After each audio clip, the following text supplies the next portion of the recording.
Bom dia, pessoal, estamos de volta aqui para mais um vídeo e hoje tem polêmica, tá?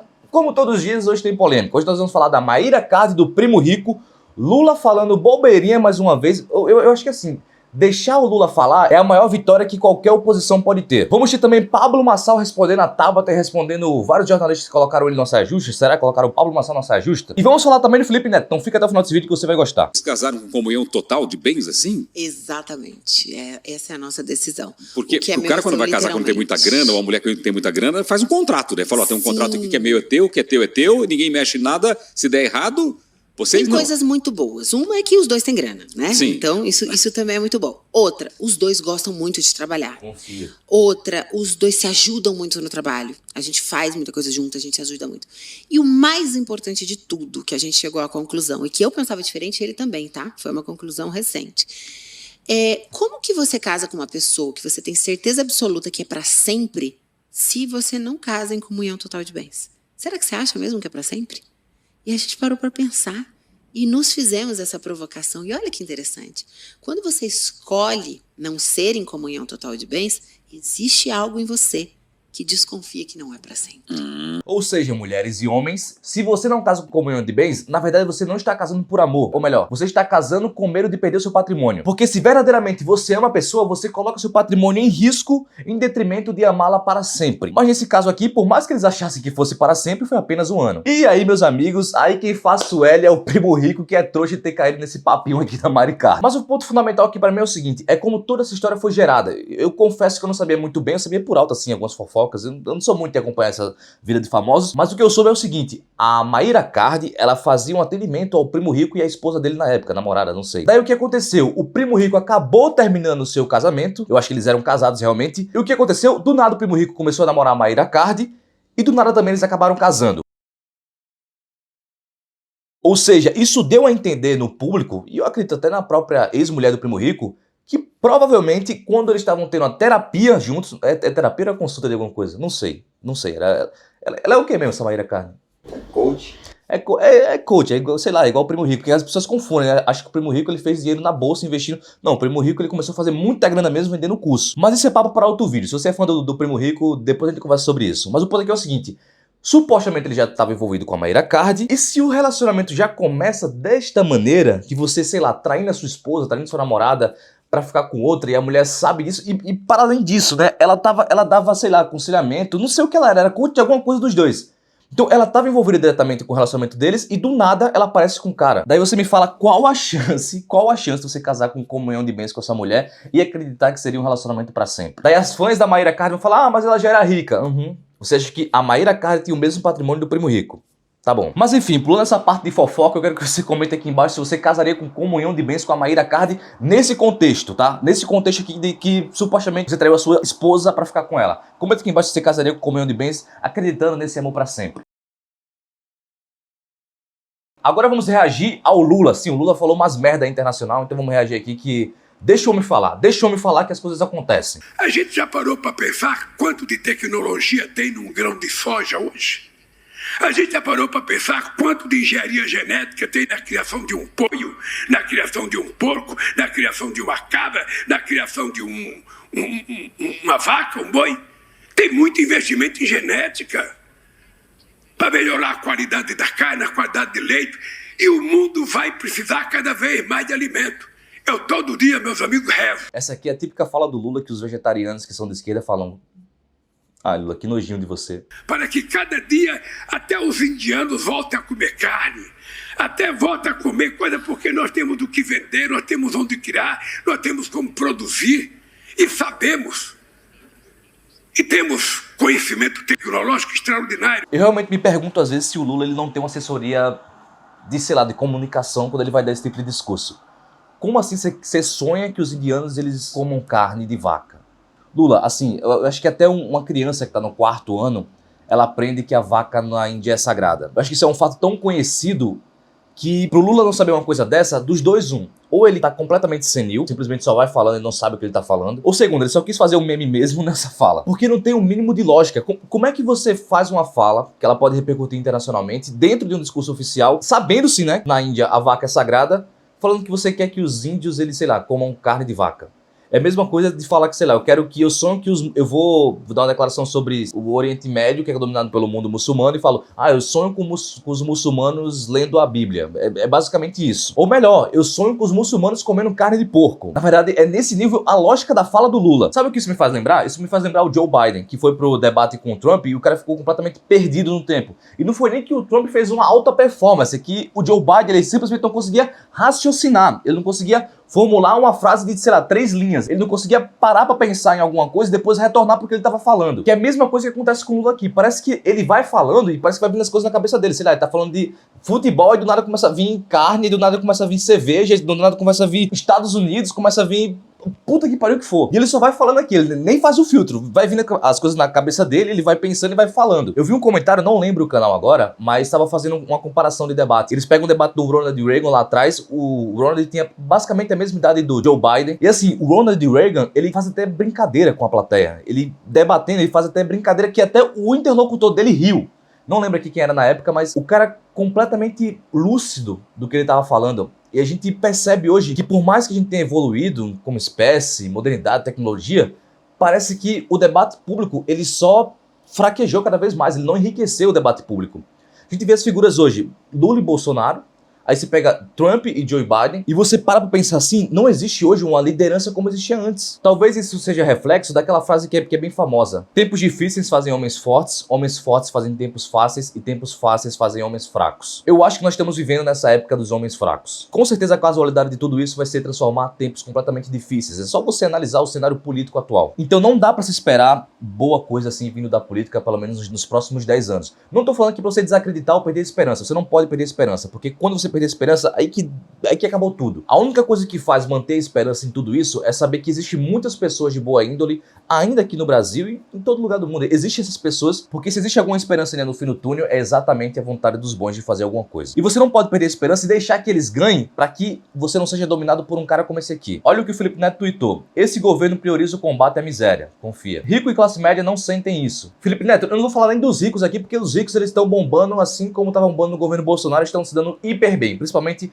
a galera do mercado financeiro e os bancos. Mas a classe média não se conforta com isso, porque é justamente a classe média que tá pagando o preço do desgoverno do Lula. Sabe por que você não tá achando ruim, Felipe Neto? Porque você é um mega milionário no Brasil. Porque um cara como você, que agora é amigo do rei, vocês se dão muito bem em períodos como esse. Mas continuando, entre pessoas que ganham até 2 salários mínimos, Lula é aprovado por 69% e reprovado por 26%. Acima de 5 salários é reprovado por 54% e aprovado por 42%. Por que será que Lula é um fenômeno com os pobres? O Lula é um fenômeno com os pobres porque ele justamente aposta na política de assistencialismo, fazendo com que essas pessoas fiquem reféns dele e do governo. Quando, na verdade, a maior política social que existe é que todo mundo já sabe, é o emprego. Aí eu te pergunto, Felipe Neto, você já veio do Nordeste?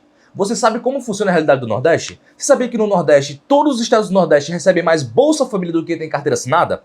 Isso é um reflexo justamente dessa política de assistencialismo que o Lula e o PT fez para tornar essas pessoas refém do governo deles. Que não é muito diferente do que o Bolsonaro fez também, tá? O Bolsonaro tentou pegar esse eleitor do Lula distribuindo ainda mais auxílio, quando na verdade essas pessoas não precisam de auxílio, essas pessoas precisam de dignidade, precisam de emprego. O que vai fazer o Nordeste levantar e o Nordeste seguir rumo o Brasil de Sul e Centro-Oeste vai ser exatamente a gente começar a se industrializar para que as pessoas tenham oportunidade aqui e não precisem sair da sua terra para ir para São Paulo, para ir para Santa Catarina, para ir para Paraná, para poder ter uma vida digna. E isso é um dos motivos que o Lula precisa para que os pobres se mantenham na miséria. Você acha que se o Brasil hoje ele fosse majoritariamente classe média, você acha que o Lula teria essa aprovação aqui no Nordeste? Você acha que o Nordeste fosse classe média, você acha que o Lula teria essa aprovação aqui? Óbvio que não. Óbvio que não. O Lula aposta na má educação das pessoas e na miséria que elas podem sofrer em detrimento do assistencialismo que ele pode dar para elas. Então, se você não quer ser dominado um dia pelo Felipe Neto, por mais que você veja o caos completamente no mundo e no Brasil, você não pode deixar abalar, você não pode se vencer pelo cansaço, porque se você deixar isso acontecer, você vai ser dominado por um cara lixo como esse. Mas o Felipe Neto não parou por aí, olha só isso. E como postei um elogio sobre o governo Lula priorizar os pobres, isso ser visível na aprovação de quase 70%, fica aqui uma crítica. Olha, ele elogia, mas ele critica. Veja só o Felipe Neto, ele é muito coerente. E o meio ambiente, Lula? Colocou em maiúsculo tudo, tá? Foi promessa de campanha, ponto. Marina Silva está visivelmente escanteada. Felipe Neto, não é que a Marina Silva está escanteada, é que ela simplesmente sumiu. Ela não quer nem comentar sobre isso. A Marina Silva, por mais que o Pantanal tenha subido 39% acima do recorde de queimadas, ela não quer comentar sobre isso. Por que ela não vai comentar? Porque ela foi uma das maiores críticas ao governo Bolsonaro. Hoje ela é ministra do meio ambiente. A responsabilidade é de quem? ela vai dizer que não é dela. Ela já deu declaração falando que, na verdade, esse aumento de hoje, por mais que seja o governo Lula, a responsabilidade é do Bolsonaro. A Marina não vai falar, o Lula não vai falar, porque se eles comentarem a respeito dessas altas de queimadas, eles vão estar fazendo provas contra si mesmo. Porque eles são os verdadeiros culpados e a crítica que existiu sobre o meio ambiente e sobre todas essas queimadas eram críticas seletivas para atacar o seu adversário. Na verdade, não existe nenhuma preocupação com a Amazônia, não existe nenhuma preocupação com o Pantanal e o meio ambiente muito menos, foda-se. Se for o governo do qual eu defendo que esteja passando por tudo isso, eu vou ignorar completamente e é o que a Marina Silva tá fazendo aqui, tá, Felipe Neto? Não adianta fazer esse recadinho aqui pro Lula dizendo que tá fazendo uma crítica, porque os dois, na verdade os três, você, a Marina Silva e o Lula, vocês são parte de tudo isso que tá acontecendo de ruim no meio ambiente. E ele ainda completa aqui, enfrente o agro, pare de dar de ombros. Não entendi aqui o pare de dar de ombros. Mas, Felipe Neto, vai enfrentar o agro como? Você acha que tem que enfrentar o agro como? Você sabe que o agro é o único agente que tá puxando o PIB até hoje, né? E assim, se a gente for falar em política de preservação, o agro brasileiro é um dos agros que mais respeitam a preservação ambiental no mundo. E ainda sofre com a bandidagem dos vagabundos do MST que ficam invadindo propriedades produtivas. E eu posso falar isso porque eu já presenciei no sul da Bahia eles invadindo a empresa lá de Suzano. E também a gente passou por um pequeno produtor de café, não lembro bem o que era, mas acho que era café e mais alguma coisa. A terra dele também sendo invadida e o cara completamente jogado ao reléu porque não tinha ninguém que fizesse alguma coisa por eles. Porque no sul da Bahia era algo ainda mais curioso. Sabe o que acontece no sul da Bahia? Eles pegam os índios, se envolvem com as organizações criminosas do local, no caso facção mesmo, e invadem terra de fazendeiro. Eles fazem exatamente isso lá. E aquela máxima de que quem alimenta o povo brasileiro é agricultura familiar. O MST tenta pintar isso, mas o MST não representa nem, sei lá, 2% da agricultura familiar. A agricultura familiar é o pequeno agricultor que eles tentam pegar esse pequeno agricultor e colocar dentro do escopo do MST, da agricultura familiar, que isso simplesmente não existe. Quem alimenta o povo brasileiro é o pequeno agricultor, que não tem nada a ver com o MST, é o cara que tá lá no Rio Grande do Sul fazendo o seu arroz na sua fazenda e fazendo essa venda distribuindo para todo o Brasil. Então, Felipe Neto, antes de falar do agro, antes de falar de tudo isso, cara, dá uma estudadazinha melhor, tenta fazer uma reflexão sobre o real problema, para de passar pano pro governo Lula e começa a entrar dentro da realidade. E agora vamos falar dele, o cara que sabe de tudo, o cara que é o Google em pessoa. Vamos falar de Pablo Marçal, ele foi para uma entrevista, ele respondeu ali algumas perguntas farpadas e vamos ver aqui o que é que rolou, vamos reagir. Que o povo desconhece sobre suicídio. Eu não falei de suicídio, eu nem sabia que o pai dela tinha suicidado. Eu falei sobre abandono. É igual o político de esquerda faz, ele abandona o povo. Que morreu por conta do que ela tinha ter abandonado ele. Isso, é o seguinte, não é que ele morreu por isso é um nexo de causalidade, eu não falei disso. Nunca que eu vou falar que ela é culpada disso. Agora, se morreu porque tinha o mesmo problema com meu pai, a nossa família, a gente ajudou o nosso pai. Eu acho que alguém acabou deixando ali. É assim, cara, o mundo é movido por storytelling. Ela agora vai ficar vítima, fragilizada, contando outra história. Como foi você que trouxe isso? Ô Tabata, você tem que falar com ele, que tem o mesmo viés ideológico do seu, porque eu não estou falando de você novamente. Eu estou te dando a chance de você aparecer nos jornais. Eu estou com o clipping de todos os candidatos, a Tabata só aparece quando é resposta pra mim. O Pablo Marçal é muito liso nessa resposta, né? É impressionante. Eu não vi o vídeo completo dele falando sobre a Tabata, mas pelo que eu vi, ele falou que quando ela foi pra fora estudar, alguma coisa assim, ela deixou o pai dela e o pai dela acabou morrendo. Eu não vi muito bem essa treta, mas aqui ele foi muito liso na resposta. E de fato aqui ele deu muita audiência pra Tabata Amaral pra poder atacar ele, porque isso realmente é um tema sensível e conhecendo as pessoas como elas tendem a se sensibilizar cada vez mais, principalmente quando envolve família, a chance do Pablo Marçal sair ganhando nessa aqui são mínimas, tanto que eu nem acompanhei isso. Sobre abandono de pai numa campanha, vamos combinar que não é. Amiga, esses caras estão metendo multa em todas as empresas minhas. O problema é que você não vai ver eu fazendo vídeo igual ela tá fazendo, porque eu não sou vítima, eu sou governante. Esses caras estão caçando empreendimento meu e perguntam, eles não querem nem saber o que tem lá dentro. Eles perguntam, é do Marçal, toma multa. E eu tô na minha, cara. Esses caras estão fazendo a minha vida virar um inferno. Eu tô debaixo de ameaça de morte, vocês não comentam nada. Você já comentou isso algum dia? Não. Tudo o que tá acontecendo, eu aguento meu tranco sozinho. Isso é mais uma prova que ela é imatura, ou seja, ela não tem pauta, não tá querendo mostrar serviço, é para-choque do Boulos, e a única vez que ela aparece em qualquer clipe que eu sigo o tempo inteiro, que eu gosto, eu sou analítico, ela responde o Marçal.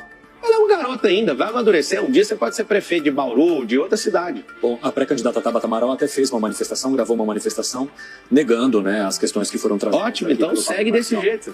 Exatamente. E caso queira se manifestar novamente, o espaço está aberto. Ressalto sempre por aqui. É a única chance dela aparecer em algum lugar, porque ela está em queda livre. Vai lá, cara. Boa sorte, Tabata. Vai lá. Eu vou pegar 3 frases que você usou aqui durante o nosso bate-papo. Você disse há pouco que é o storytelling que move o mundo. É claro. Você, na resposta anterior, disse que os 400ões de São Paulo deveriam ter medo de você, porque você vai ensinar quem está nas classes sociais mais baixas a melhorar. E você, algumas semanas atrás, fez críticas ao presidente Bolsonaro quando ele declarou apoio ao Nunes. E agora, no começo da nossa entrevista, verbaliza a crítica, por favor. Você falou que não precisaria nem do Lula nem do Bolsonaro. Nenhuma dessas você é advogado, eu não fiz nenhuma dessas declarações. Está na mídia. Não. Está na mídia é o seguinte, você está culpando alguém. Verbaliza a declaração que eu vou responder. Vai lá, verbaliza. Exatamente. Ipsis literis, por favor. Exatamente essa. Qual foi? Você não precisava nem do Lula nem do Bolsonaro, que políticos eram iguais e que você seria... E o que nós precisamos? Sozinho não, com o povo. Preciso de Deus e do povo. Mas, deixa eu terminar a minha. Então, peraí só um pouquinho. Peraí, só para não embolar com as pessoas. Aí eu volto no storytelling. É o seguinte, primeira coisa, essa fala que você está trazendo foi quando eu fui candidato a presidente da República e eu resolvi isso com o Bolsonaro. Recentemente. Não, você... Quando o Bolsonaro declarou apoio ao Nunes. Não. Você está confundindo e acompanhando o tweet de 2022. Não, isso aí eu não falei. Estou acompanhando o Twitter. Eu vi nas suas redes, inclusive. Não, você não viu porque eu não escrevi isso. É por isso que eu pedi para você verbalizar para saber de onde você tirou. Gente, seguinte, eu quero que você comente aqui embaixo se o Pablo Marçal, ele é um bom cara liso nas respostas, se ele é um bom debatedor ou se ele tá indo na lógica daquela do Bolsonaro em 2017, 2018, que ele ficava tentando dar aquela lacrada em todo mundo, dar aquele corte rápido da Tramontina. Ele, fui financiador da campanha dele, ajudei ele, tá tudo resolvido entre eu e ele.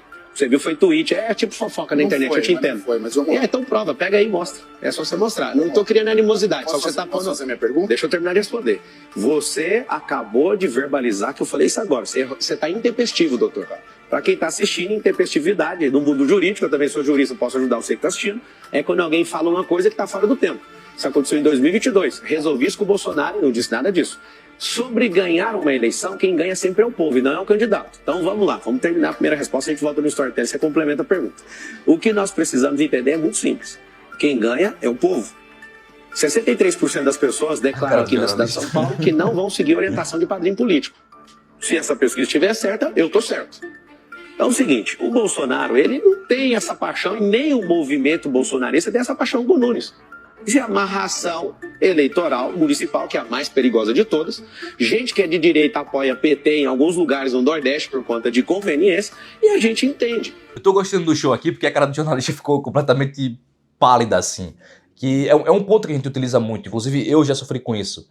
Que muitas vezes vem jornalista ou, sei lá, algum palpiteiro falar que você fez isso ou fez aquilo, baseado em fofoca ou baseado em coisas que fizeram de fake news contra você. Então quando você pede para que a pessoa fale objetivamente o que você disse, elas dão um tela azul. Porque elas realmente não viram você falando, muito menos elas presenciaram. Elas simplesmente só vão repercutir uma fake news que foi falada sobre você. Mas aqui falando sobre o Ricardo Nunes, o Pablo Marçal tá certo aqui. O Ricardo Nunes, ele tem um apoiamento do Bolsonaro por conta de uma conveniência de um acordo que foi feito entre o Valdemar da Costa Neto com o PL e com o partido, aqueles partidos ali de centro que estão em volta do Ricardo Nunes, inclusive União Brasil com o Milton Leite, que agora tá ameaçando sair caso o Ricardo Nunes não cumpra com o acordo que fez com o Milton Leite. Inclusive, o Milton Leite, ele é tão assim fisiológico que ele falou, ameaçou até apoiar o Boulos, se for o caso. E sobre essas questões que o Paulo Marçal colocou aqui também, que no Nordeste muitas pessoas de direita, né, acabam apoiando pessoas do PT, também acontece, porque é justamente hoje no Brasil nós não temos partidos que realmente defendem uma ideologia ou defendem uma causa verdadeira,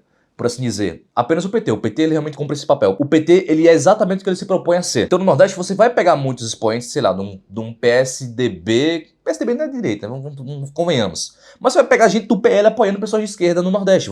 Isso é comum, tá? E eu posso te afirmar isso porque eu sou nordestino e eu conheço a realidade da política aqui local. Mas vamos soltar aqui pro vídeo que tá divertido. De quem que eu preciso? Eu preciso do povo. Muito simples. A Kramer acabou de falar. Você tinha uma expectativa. Não, é ela que tinha expectativa e ela que fez essa pergunta. Eu não tinha essa expectativa. Não falei isso pro Bolsonaro e não falei isso pra ninguém. Fui lá, peguei alguns conselhos dele, 3 conselhos, ele me deu 3, eu já executei 1, tô terminando de executar o 2. E se der certo eu executar o 3º, a gente vai vencer a eleição. Então sim, meu irmão, cuidado com essa verbalização, porque ela foi intempestiva. Ela aconteceu.